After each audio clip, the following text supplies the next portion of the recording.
इस बात की बड़ी खबर आपके सामने प्रस्तुत करें। टेलीविजन रेटिंग्स को नापने वाली एजेंसी बार्क ने कहा है कि वो अगले 12 हफ्ते तक न्यूज चैनल की रेटिंग रिलीज नहीं करेगा। जी हाँ, अगले 12 हफ्ते तक जो TRP ratings, television rating points जो आते हैं हर हफ्ते, जिसके आधार पर हम ये तय करते हैं कि कौन सा चैनल कितने दर्शकों के द्वारा देखा जा रहा है, वो रेटिंग्स नहीं आएंगी। मुंबई पुलिस के खुलासे के बाद बार्क में रेटिंग के गड़बड़ियों की शिकायत सामने आई थी। बार्क की टेक्निकल कमेटी रेटिंग नापने के तरीके का रिव्यू करने जा रही है और इसे में तकरीबन 8 से 12 हफ्ते का वक्त लग सकता है। इसमें तमाम सभी जो पैमाने हैं उन्हें एक बार फिर से रिविजिट किया जाएगा, उन्हें देखा जाएगा कि उनकी वैधिकता कितनी है और किस तरह से उन्हें बेहतर बनाया जा सकता है। इस पूरे मुद्दे पर न्यूज ब्रॉडकास्टर्स एसोसिएशन (NBA) के अध्यक्ष रजत शर्मा जी ने बार्क के फैसले को बिल्कुल सही ठहराया। रजत शर्मा जी ने कहा कि बार्क ने रेटिंग रोककर एक बहुत ही बोल्ड फैसला लिया है। सच्ची रिपोर्टिंग और सच्ची रेटिंग प्रणाली फेक न्यूज को रोकती है और ये बड़ा आवश्यक है। दरअसल मैं रजत शर्मा जी के स्टेटमेंट को पढ़कर आपको बताऊं, जो अपने आप में बड़ा दीगर है, क्योंकि आज जिस तरह की एक विषैली मानसिकता को प्रायोजित किया जा रहा है वो दरअसल सभी न्यूज देखने वाले दर्शकों के लिए बहुत ही हानिकारक है। रजत शर्मा जी ने स्पष्ट तौर से कहा, recent revelations have brought disrepute to the measurement agency and by extension the broadcast news media. The corrupted, compromised, irrational, fluctuating data is creating a false narrative on what India watches and has been putting pressure on our members to take editorial calls that run counter to the journalistic values and ideals of journalism. अगर मैं इसका हिंदी तर्जुमा आपको बताऊं, रजत जी ने स्पष्ट तौर से कहा, अभी जो हाल फिलहाल ताज़ा जो खुलासे हुए हैं उसने बार्क के रेटिंग एजेंसी के काम करने के तरीकों पर कई सवाल खड़े किए, खास करके जिस तरह से डेटा जमा किया जा रहा था।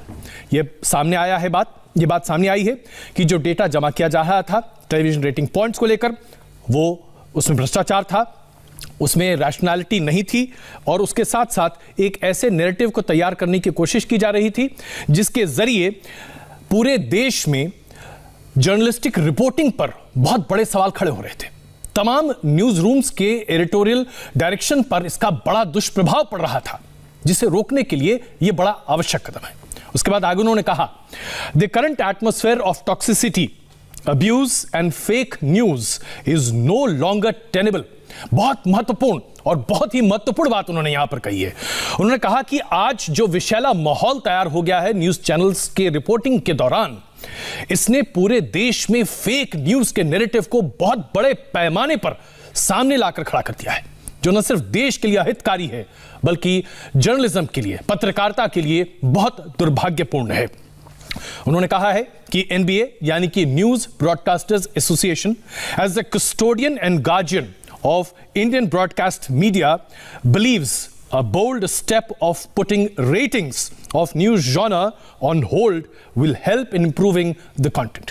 यानी कि न्यूज ब्रॉडकास्टर्स एसोसिएशन ये मानता है कि अगर आप 8 या 12 हफ्ते के भीतर टेलीविजन रेटिंग को रोककर इस पूरे मेजरमेंट के तरीके को आप बारीकी से समझते हुए उसमें तमाम खामियों को दूर करते हैं तो इससे बेहतर बात नहीं हो सकती। उसके बाद जो उन्होंने कहा है यह भी आपके लिए जानना बड़ा आवश्यक है। रजत जी ने आगे कहा है, for many years NBA has been highlighting its concern about the veracity of TV viewership data which has been prone to irrational fluctuations.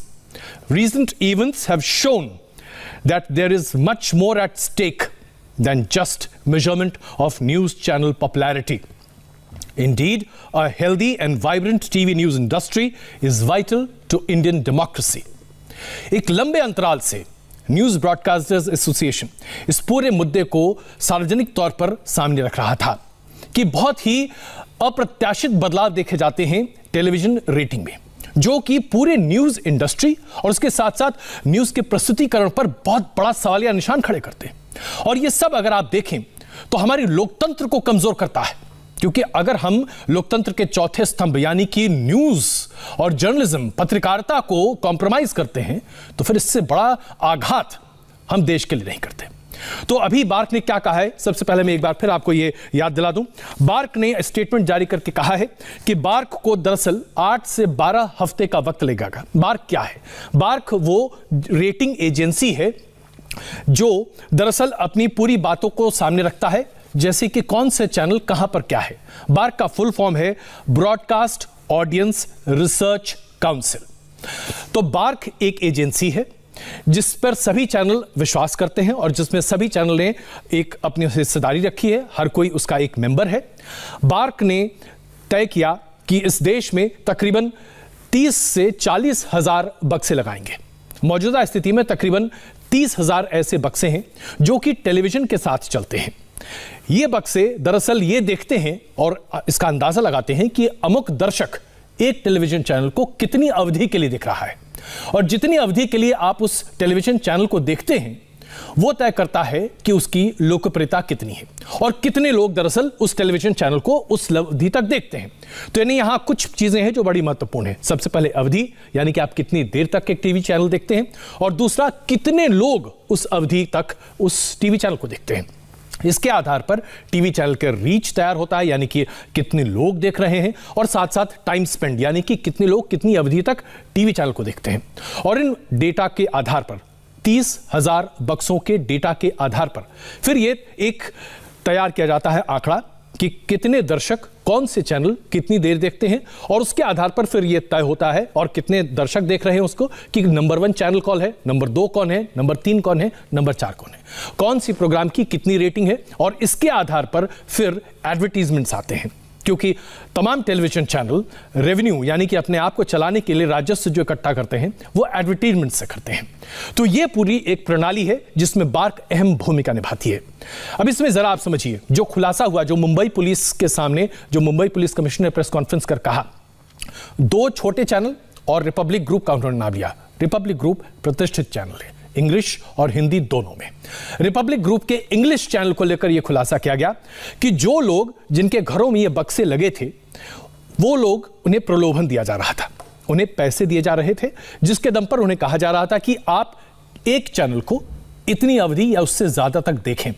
जब आप किसी एक चैनल को उतनी अवधि या उससे ज्यादा देर तक देखते हैं तो फिर उस चैनल की रेटिंग बढ़ती है, उसकी रीच बढ़ती है और उसका टाइम स्पेंड बढ़ता है, और उसके आधार पर उसके, जाहिर सी बात है, जो तमाम दर्शक हैं वो भी बढ़ते हैं। और चूंकि आपकी रेटिंग बढ़ जाती है तो इसलिए आपको एडवर्टाइजर भी ज्यादा पैसे देता है, क्योंकि आप ज्यादा लोकप्रिय चैनल हैं। लेकिन जब इसमें मैनिपुलेशन, भ्रष्टाचार की बात निकल कर आती है, जब इसमें पैसे देकर जिन घरों में बक्से लगे हैं उन्हें कहा जाता है कि आप अमुक चैनल को ज्यादा देर तक देखिए, तो इसका मतलब है कि यह भ्रष्टाचार है, यह रेटिंग मैनिपुलेटेड है। और इस मैनिपुलेटेड रेटिंग की वजह से देखिए कई चीजें होती हैं। सबसे पहले तो यह तय होता है कि जो आप देख रहे हैं वो सही तरीके से प्रतिबिंबित नहीं होता। अगर आप किसी एक चैनल को बहुत लंबे अवधि तक देखते हैं, बहुत ज्यादा संख्या में दर्शक उसे देखते हैं, लेकिन बार्क की रेटिंग कुछ दूसरे चैनल को सामने रखती है, तो सबसे पहले तो यह आपका अपमान है, क्योंकि आप जिस चैनल को सबसे ज्यादा पसंद करते हैं उसके अलावा किसी और चैनल को नंबर 1 बनाया जा रहा है, और वो चैनल इसके दम पर ज्यादा पैसे भी कमाता है। तो जाहिर सी बात है इसमें कई तरह के भ्रष्टाचार हैं। इस भ्रष्टाचार को दूर करने के लिए बार्क ने यह फैसला लिया, जो कि अपने आप में बड़ा महत्वपूर्ण है, और न्यूज ब्रॉडकास्टर्स एसोसिएशन NBA ने इसका